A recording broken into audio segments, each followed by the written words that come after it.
ट्रायजिमिनल neuralgia. अल्जिया म्हणजे वेदना, near म्हणजे नस, न्यूराल्जिया म्हणजे नसेची वेदना.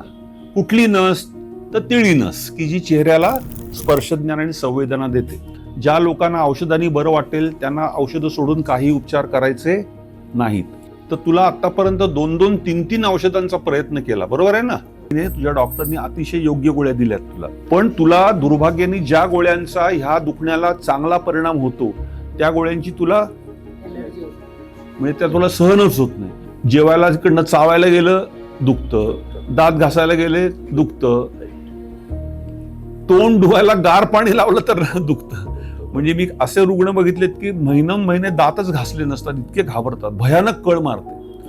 तर म्हणून तू आता जो माहितीपट बघितलास त्यात काय दिलं होतं की जर औषधं परिणामकारक ठरली नाहीत किंवा औषधं घेता येत नाहीत तर म्हाताऱ्या लोकांमध्ये आपण इंजेक्शनचा प्रयत्न करतो.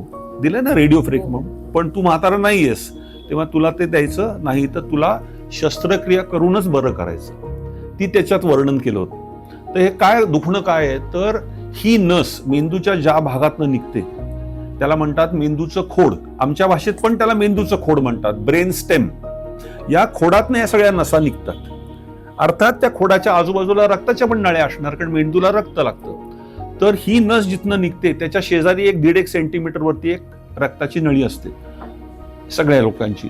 तुझ्यामध्ये ती रक्ताची नळी, ही नस मेंदूच्या ज्या भागातनं निघते बरोबर त्या भागालाच दाबते, म्हणून हे दुखणं येते तुझं, कळतंय ना?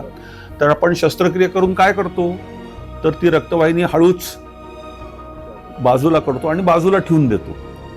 परत येऊ शकेल ती परत येऊ नये म्हणून ती नस आहे त्याच्यावरती एक चांगली दुलई घालतो. दुलई म्हणजे तिथल्या स्नायूचा मोठा जाड भाग घालतो, म्हणजे समजा ती रक्तवाहिनी परत आली तरी ती नसेला स्पर्श सुद्धा करू शकत नाही.